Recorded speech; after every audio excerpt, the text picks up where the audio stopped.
semana, en Cuestión de Salud, vamos a hablar de un problema que afecta a una gran parte de la población, podríamos decir. ¿Cuánta gente no descansa bien de noche porque ronca? Los que lo padecen y los que tienen que dormir en la cama con esas mismas personas. Hoy nos hemos venido hasta el Centro de Rehabilitación Oral del doctor Carlos Márquez, que nos va a hablar de la apnea, que es como realmente conocemos esta enfermedad. Buenos días. Buenos días, efectivamente. Así es. ¿Qué es la apnea? La apnea es, la interrupción, voluntaria o involuntaria, ¿no es cierto?, de la respiración. Es un trastorno que junto con el insomnio son muy frecuentes. Normalmente ocurre de las personas de 30 a 40, 50 años, pero ocasionalmente también se puede manifestar en niños. O sea que la apnea es un trastorno, funcional que está sujeto a la movilidad de los músculos, a la permeabilidad de los músculos y también a la posición en que se adopta en las horas de inducción al sueño, es decir, cuando se va a dormir. No es lo mismo dormir boca arriba que dormir de costado, que es lo que se aconseja, dormir siempre de costado. Cuando nosotros dormimos, por ejemplo, boca arriba, ¿qué pasa? Influyen muchos factores, entre ellos también el tamaño de la lengua, ¿no es cierto?, que es un músculo, y eso en reposo comprime la pared posterior de la faringe, que es por donde pasa todo el aire, ¿no es cierto?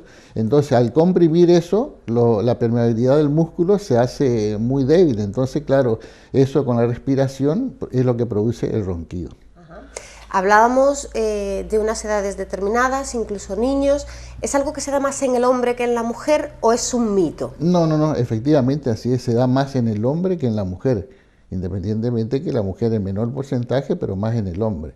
Y está muy acompañado de un factor general muy importante que independientemente de lo anatómico, es el exceso de peso, la obesidad. Eso es una condición sine qua non, número uno, que es cuando se produce este tipo de trastorno. Aparte de ser molesto, de impedirnos descansar bien de noche, ¿conlleva otro tipo de problemas, consecuencias más graves? Sí, las consecuencias, justamente por eso, pues tenemos lo que es, volviendo al tema, para dejarlo bien claro, lo que es la apnea, y después tenemos lo que es el síndrome de la apnea, lo que produce esto. ¿Qué diferencia hay? Que es las repeticiones. Cuando, por ejemplo, en el interlapso de una hora se produce más de 20, 30 apneas, podemos decir que ya estamos ante un trastorno de un síndrome, de una enfermedad, ¿no es cierto? Entonces, lógicamente, cuando tratamos eso, las personas mayores tienen un problema mucho más marcado que una persona menor, ¿no es cierto? Pero, ¿por qué ocurre esto? Porque hay una falta de oxigenación. Al no tener oxigenación normal, ¿no es cierto?, la sangre se disminuye. Entonces, lógicamente, los centros vitales, como por ejemplo corazón, riñón, pulmón, todo eso, se ven afectados. Y eso en pequeñas dosis de apnea, por ejemplo, una vez, imagínense una persona que tenga 20, 30 apnea por noche, sucesivamente todas las noches, llega un momento que se ven afectados, hay problemas cardiorrespiratorios, flujo esofágico, ¿no es cierto?, después hay falta de memoria, atención, desconocimiento, adormecimiento. Al otro día la persona, el signo característico de una persona que tiene síndrome de apnea es cuando, por ejemplo, al otro día se encuentra con una hipersomnolencia tremenda, es decir, con una falta de sueño, irritabilidad. Imagínense eso acumulado todos los días al transcurso de muchos años. Eso trae problemas serios, inclusive problemas de infarto, de miocardio. Se ha hablado muchas veces de métodos caseros, podríamos llamarlos, para evitar el ronquido. Eso no sirve para nada, ni el que te hace la pareja, exactamente, nada de nada, ¿verdad? Exactamente, no, y hay muchos tratamientos, muchísimos tratamientos, y de hecho, ¿no es cierto?, nosotros trabajamos en relación directa con gente porque es una respiración pulmonar, entonces, lógicamente, hay un neumólogo que nos dice que cuando existen mayores cantidades de tratamiento, quiere decir porque ninguno sirve. Actualmente el único tratamiento más o menos que es eficaz, pero es solamente, no es curativo, es paliativo, o sea que atenúa, digamos, a que esa persona y ayuda a esa persona que duerma conscientemente y duerma bien, descanse bien, nada más. Pero si no duerme con ese aparato que se llama CPAP, que es un aire controlado inducido a presión, con una máscara tipo oxígeno, ¿cierto?, que se manda como tienen los aviadores a altas alturas, ¿no es cierto?, porque es una cosa parecida. ¿Qué recomendaciones son las que podríamos dar entonces a personas que sufran apnea? Bueno, las recomendaciones principales son, en principio, lo número uno, cuando una persona cree estar ante un síntoma, un síndrome de la apnea, lógicamente, lo primero que tiene que ayudarle es su pareja, su cónyuge, algún familiar que determine, ¿no es cierto? Y si no, hacerse primeramente un estudio, que se llama un estudio clínico que es la polisomnolencia, ¿no es cierto? Que ese se hace en los hospitales. Entonces, donde ahí en esa prueba se estipula, digamos, la frecuencia cardíaca, el paso de vía aérea por la faringe y bueno, y otras pruebas que son, digamos, concomitantes con este trastorno únicamente en el hospital. A parir de ahí ya le darían un tratamiento. Son específicas para controlar un poco el sueño del paciente, el ¿no? sueño del paciente. Es que si imagínese, usted está sin dormir un día, dos, y a veces no dormimos unas horas y uno ya está un poco irritable, también está desmemoriado, desconcentrado. Y fue uno de los causantes número uno en accidentes viales, justamente este tipo de personas, ¿no es cierto?, que tienen sueño acumulado por descuido, ¿no es cierto? Ellos también conscientes de sus actos, pero lo que pasa es que el cansancio agota. Claro. Una vez que hemos diagnosticado, sabemos que tenemos apnea, ¿qué tenemos que hacer? Por ejemplo, en esta clínica nosotros venimos y se da todo el tratamiento. Todo el tratamiento. Nosotros, por ejemplo, una vez que está utilizamos un aparato funcional, ¿no es cierto?, que se llama ortoapnea. Es un aparato bimaxilar, o sea, que cubre los dos maxilares que van unidos en una posición, digamos, adelantada del maxilar inferior. De esa manera, al ponernos y nosotros acostarnos a dormir, podemos dormir en cualquier posición, que lo que nos mantiene abierto es la vía aérea alta respiratoria. Entonces la lengua no remite hacia atrás, no golpea sobre la pared faríngea y tenemos una respiración. Y tenemos también la ventaja de tener todos los movimientos que tenemos normalmente durante la noche, de lateralidad, de protrusismo, de apertura. En definitiva, lo que nos hace es obligarnos a respirar por la nariz, que es como deberíamos respirar. Exactamente, justamente, exactamente. Normalmente la respiración normal es respirar por la nariz y exhalar por la boca, ¿no es cierto? Y cuando ya se tapan las ventilaciones aéreas superiores, imagínense, sumado eso a la apnea, que tenga un problema a lo mejor de amígdala, de paladar, de úvula o de cualquier otro elemento, digamos, fisiológico o anatómico que tenemos en boca, se agrava y sería mucho más complicado el tratamiento. Pero normalmente un tratamiento que tiene un tratamiento fácil y de acorde, digamos, las compensaciones son muy beneficiosas. ¿Es molesto para el paciente dormir con ese sistema? Mire, yo creo que es más molesto para sus acompañantes y para el resto de la familia que para él, ¿ves? Porque una vez que se induce al sueño, eso le da vida, es mejor inclusive que el aparato, el que yo le digo, el centro de aire inducido, que es con una mascarilla a través de un tubo, ¿no es cierto?, claro, que induce aire permanentemente, entonces mantiene las vías aéreas respiratorias en forma permanente. Pero claro, eso tiene la consecuencia que al otro día hay pequeñas, digamos, contraindicaciones, que se le marca la cara, que se ahogan un poquito, ¿entiendes? Entonces, pero son todos benignos los tratamientos. ¿Este tratamiento se puede aplicar a cualquier tipo de persona, a cualquier edad? ¿O hay algún tipo de contraindicación? No, a cualquier tipo de persona, a cualquier edad, no tiene ningún tipo de contraindicación y es el 100% de efectividad.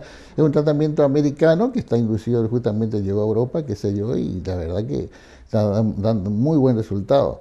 Porque la gente habla del ronquido y se queja y prueban con gotas, con esto, con lo otro, pero no, eso es inútil. Y es inútil, no es viable. Entonces, lógicamente, porque es una razón anatómica, ¿no es cierto?, de una posición. Entonces, por más que le asuste, al contrario, le está haciendo un daño o lo está despertando el doble de lo que se despierta él.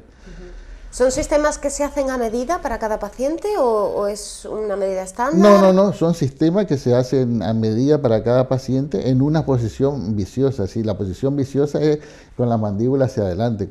Es cuestión de que cuando se coloque el aparato, ¿no es cierto?, como le digo, porque viene unido el maxilar superior con el inferior, eso mantenga las vías aéreas respiratorias posteriores, ¿entiendes? Pero es una cosa que está en mucha demanda hoy en día porque la gente con el estrés, con el cansancio, con el trabajo, qué sé yo, duerme poco y sumado a esa patología, imagínense, se hace doble. Imposible. ¿Es un sistema que sale caro? En realidad el aparato no sale caro. Lo que saldría caro es, yo siempre digo, es ya cuando existe una patología, cuando esa enfermedad, ese trastorno afecta a una determinada patología, a un órgano importante. Darse cuenta, como yo le dije, imagínese, la apnea es como si usted se tira a una piscina todos los días y está practicando sin máscara de oxígeno, o sea, solamente para respirar y quedarse 5 minutos y salir 3 minutos y salir. A la larga eso afecta, imagínense una persona con más de 40 años, lógicamente afecta mucho. Entonces afecta el corazón, afecta el riñón, el pulmón, todos los órganos. Lógicamente no funciona como tendrían que funcionar. Doctor, siempre que hablamos con usted nos damos cuenta de que un odontólogo no solo cuida de nuestros dientes, el abanico de trabajo es mucho más amplio, ¿verdad? Sí, efectivamente. Lo que pasa, claro, es muchas veces a lo mejor el no estar en contacto, o sea, saber que el médico es el que cura, el dentista es el que saca el diente, y realmente no es así. Nosotros cuando tenemos una carrera tenemos que partir de la base de que la odontología es una rama de la medicina, y a su vez dentro de la odontología tenemos un amplio abanico de especialidades, ¿no es cierto? Date cuenta que cuando se estudia, ¿no es cierto?, tenemos una base de medicina muy marcada, muy grande, y dentro de esa medicina estudiamos anatomía, cabeza y cuello, ¿no es cierto?, que es bastante extenso. Lógicamente de ahí aplicamos cada uno nuestra especialidad, que es la odontología, y entonces de ahí parten todas esas preguntas.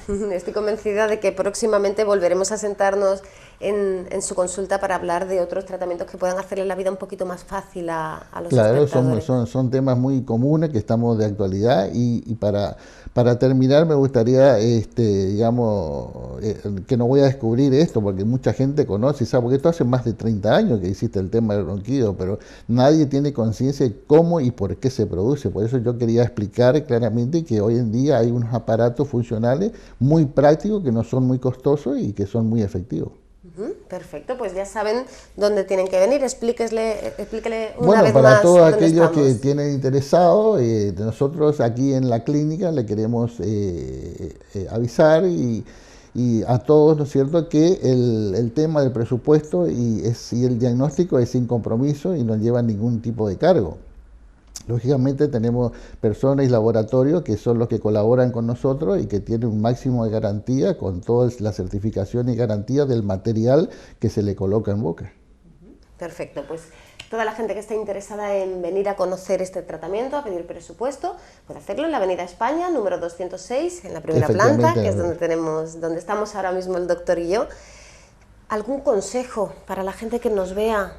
Bueno, el consejo primordial antes que acudan a eso, lógicamente lo que tienen que hacer es el cónyuge, algún familiar, saber la fisiología, ¿no es cierto?, del ronquido, saber cuántas veces lo hace, si se despierta de noche, todas esas cosas, traer más o menos anotado, apuntado, y en función y en virtud de eso se determina el grado del trastorno.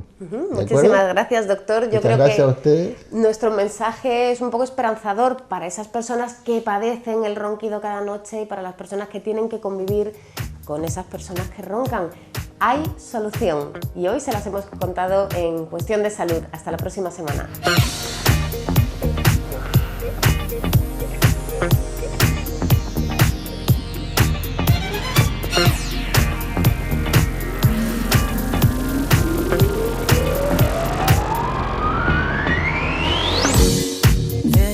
Freaking out.